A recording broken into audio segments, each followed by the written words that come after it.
ለባልየው ደውሎ ሚስት ያለችው ሽሜሲ ነው፣ ፖሊስ ሪፖርት አድርጓል፣ አሳውቋል፣ ታክማለች፣ ደህና ነች።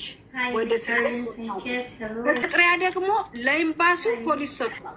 ይሄን ሰውዬ አፈላልጋችሁ እንድታስይዙ ብሎ ማለት ነው። ይሄ ነው ያለኝ ኢንፎርሜሽን። ቪዲዮ በየትኛውም አረብ ሀገር ያላችሁ እህቶቼ፣ በተለይ ኢጃዛ የምትወጡ ተከራይታችሁ የምትኖሩ እህቶቼ ትልቅ ጥንቃቄ ልታደርጉ ይገባችኋል። በሳውዲ አረቢያ በመዲነተል ምነወራ በአከራይዋ ድብደባ ደርሶባት መሞቷም መኖሯም አልታወቀም ነበር። አሁን የሳውዲ ፖሊስ ለኤምባሲ ሙሉ መረጃ አቅርቧል። ይህንን ቪዲዮ ሁላችሁም እስከ መጨረሻው እንድትከታተሉኝ በአክብሮት እጠይቃለሁ። አሰላሙ አለይኩም ወራህመቱላሂ ወበረካቱ። ውድና የተከበራችሁ የዘይነብ እንድሪስ ዩቲዩብ ቻናል ቤተሰቦች ሰላም፣ እንዴት ናችሁ?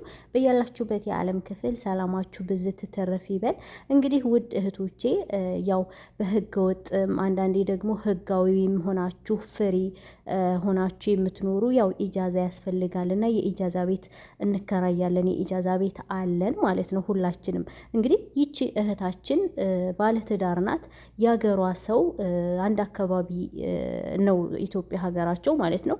እሷም የጊራና ልጅ ናት፣ እሱም የጊራና ልጅ ነው እና ደግሞ እሷ ባለትዳር ናት። ባሏ ደግሞ ገጠር ነው የሚሰራው። እንግዲህ በአጋጣሚ ኢጃዛ በመጣችበት ሰዓት እንደ ማንኛውም ሰው ኢጃዛ መታ ከእሷ ጋር 4 ሴቶች አሉ፣ 5ኛ ደግሞ ወንድ። እሱ ይሄ ደብዳቢው ማለት ነው እህታችን ላይ ጉዳት ያደረሰው ሰውዬ እሱ ነው ያለው። እንደ አጋጣሚ ሻሃን ይጠፋል፣ ሻሃን ጠፋ ምናምን እያለ እሷ ደግሞ ቪዲዮ ትቀርጻለች አሉ። ይሄን ሻሃን ጠፋኝ ምናምን ሲል ማለት ነው ያው ላይቭ ላይ እንደተናገሩት ማለት ነው።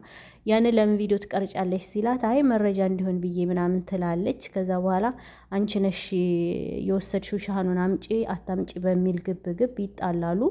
እሷን ከሌሎቹ ሴቶች ለይቶ እንግዲህ እኔ እንጃ ከምን እንደተፈጠረ አላቅም። በሚያሳዝን ሁኔታ በጣም ጉዳት ያደርስባታል። ራሷን እስክትስት ድረስ ይመታታል። ምን በቃ ብዙ ነገር ያሰቃያታል። በአፏና በአፍንጫዋ እስከሚፈሳት ድረስ ማለት ነው። እዚሁ መሀል በጣም ስትደክምበት ጥርሷን ሁሉ አውልቋታል አሉ ላይቭ ላይ እንደተናገሩት። ስትደክምበት ልጨርሳት ብሎ ጋዙን ያምቡ ባላ አይደለ እሱን እንትን ሊልባት ሲል እነዛ 3 ሴቶች ለምነው በአላህ ብለው ለምነውት ያንን ጋዝ እንትን ማለቱን ያቋርጥና እናንተ ሄዱ ከዚህ ልትሞት ነው ይላቸዋል። እነሱ ወጥተው ይሄዳሉ። ከዛ በኋላ እሷ ቲክቶክ ላይ መጥተው ሲናገሩ በመስኮት ወጥታ ትሂድ፣ ተደብቃ ይሁን በበር ትውጣ አናቅም፣ ጠፋችን ነው እያሉ ያሉት። በጣም ብዙ ኢትዮጵያኖች ሳሪ ቤት በጣም ብዙ ከትናንት ጀምሮ ተጨንቀው ነበረ። ቤተሰቦቹ አሁን ላይ ኢትዮጵያ ሰምተው ታውቃላችሁ። የዛ አካባቢ ሰው ደግሞ በዚህ በረብሻው ምክንያት በጣም ሁሉም የራሱ የሆነ መሳሪያ ምናምን ይኖረዋል እና ቤተሰብ ሰምቶ ሌላ ብጥብጥ ሌላ እልቂት ሊፈጠር ነበረ። አልሐምዱሊላህ ረብል ዓለሚን። አሁን ግን በአዚዛ ቤት አዚዛ ያው ታውቃላችሁ ኤምባሲዎች ጋር ምናምን ግንኙነት አላት።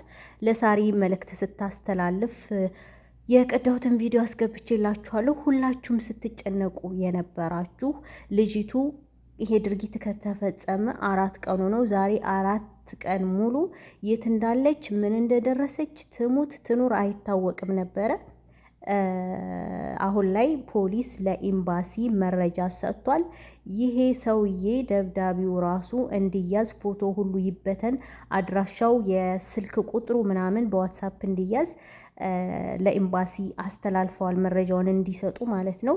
እህታችን የዛኑ ሰዓት የተደበደበች ሰዓት ፖሊስ አገኝቷት ለፖሊስ እጇን ሰጥታ ሆስፒታል አስገብቶ ፖሊስ ከሆስፒታል ካስገባት በኋላ ሕክምና አድርገውላት መልሰው ወደ ሽሜንሲ ነው የሚባለው እስር ቤት እንደወሰዷት እንግዲህ አዚዛ መረጃውን ሰጥታለች። በእህታችን ዚነት ጉዳይ የተጨነቃችሁ ውድ እህቶቼ ዚነት በህይወት አለች፣ ነገር ግን ህገወጥ ስለሆነች እስር ቤት ገብታለች። ይሄን ድርጊት የፈጸመው ጨካኙ አረመኔው ሰውዬ ደግሞ እየተፈለገ ነው። ይህን ሰው ያያችሁ በሙሉ ጥቆማ እንድትሰጡ ተብሏል። የሚገርማችሁ ነገር ኢትዮጵያ ራሱ ቤተሰብ ሰምቷል።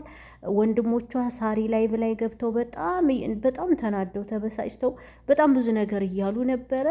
እንኳንም ከሌላ እልቂት አተረፋቸው፣ እንኳንም ይች ልጅ በነፍስ ተረፈች። ግን የሚያሳዝነው ነገር አንደኛይቱ ጦይባ የምትባለው አሉ ሌላኛዋ ስትናገር ማለት ነው ላይቭ ላይ አብራ ማለት ለሱ ስትሸፍንለት ነበረ። በነገራችን ላይ ስትሸፍንለት ነበር ደሙን ጠቢ ምናምን ብሎ ሪከርድ አድርጎላት ያንን ሪከርድ እነ መሲ ብሬጅስቶን አውጥተውት ነበረ እና ለሱ እየሸፈኑ ነበር። በተለይ ሴት ሆናችሁ እንደዚህ ሴቶች ሲጎዱና ሲበደሉ እንደዚህ አይነት ለሻህን ለቻርጅ ተብሎ ለ50 ብር 20 ሪያል 50 ሪያል ለማይሞላ ቻርጅ ተብሎ እንደዚህ አይነት ቅጥቀጣ ሲደርስባት ያውም ባለ ትዳር ነች።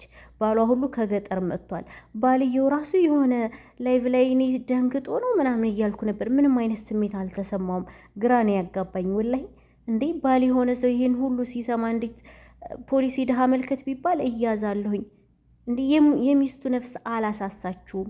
የሚገርማችሁ ነገር የእሱ መያዙ ነው እንጂ እንትን ያለው የሚስቱ ይሄ ሁሉ ጉዳት መድረሱ አላሳመመውም። እና እህቶቼ በተለይ ኢጃዛ ቤት ያላችሁ ጥንቃቄ አድርጉ። ማንጋ ኢጃዛ መውጣት እንዳለባችሁ፣ ማንጋ ተከራይታችሁ መኖር እንዳለባችሁ አስቡበት። ይሄስ ቢሆን ምን አይነት ድፍረት ቢኖረው ነው የሰው ሚስት እንደዚህ የሚያደርገው? በጣም ነውር ነው እንዴ! ማንም እንትን ማለት የመግረፍ መብት አለው። ህፃን ልጅ እኮ አይደለንም። በስነ ስርዓት መጠየቅ። ቪዲዮንም ለምን ትቀርጭኛለሽ? ኦኬ ማስጠፋት በቪዲዮ ከሆነ ሌላ ግንኙነት ሌላ ነገር ከሌለው በዚህ ልክ በቃ በድፍረት እንደዚህ እሷን የሚመታውና ይሄን ሁሉ ጉዳት ጥርሷን እስከ ማውለቅ በአፍንጫዋ ባፏ እስኪፈሳት ድረስ ይሄን ሁሉ መከራ ማሳየት ተገቢ ነው ብዬ አላስብም። ሰውየውም እርግጠኛ ነኝ ከሳውዲ ፖሊስ አያመልጥም፣ ይያዛል። ከህግ የሚያመልጥ ስለሌለ ማለት ነው። እና ኢጃዛ ቤት የምትወጡ እህቶቼ ጥንቃቄ አድርጉ፣ ራሳችሁን ጠብቁ። ሲጀመር አላማ ያለው ሰው ኢጃዛ አይልም። ግዴታ ስራ ፈታችሁ የግዴታ ካልሆነባችሁ በስተቀር ማለት ነው። እና የሆነ ጉዳት ሲደርስ ደግሞ በቃ ለእውነት ኑሩ። እውነት ነገ ጧት እናንተ ምን እንደሚደርስባችሁ ስለማታውቁ ለእውነት ኑሩ። ያያችሁትን ለመናገር ሞክሩ። ወዲያው እንደዚህ አይነት ነገር ሲፈጠር ደግሞ ለፖሊስ ደውሉ። እስኪ ተመልከቱ፣ ጋዝ ሁሉ እንትን ሊል ነበረ፣ የሰው ኢማራ ሁላ ሊያቃጥል። ምን አይነት ድፍረት እንዳላቸው እኔ በጣም ነው የሚገርመኝ። የመጣችሁበትን አላማ ለምን ትስታላችሁ? በጣም ያስጠላል በጣም። እና እህታችን በህይወት አለች። የሳውዲ ፖሊስ አሳክሟት አሁን ላይ እስር ቤት አስገብቷታል። ምክንያቱም ህገ ወጥ ስለሆነች ማለት ነው። ይህን መረጃ ሁላችሁም እንድትሰሙ ብዬ ነው የተጨነቃችሁ። ምክንያቱም ምን በላት ልጅቱ የት ገባች?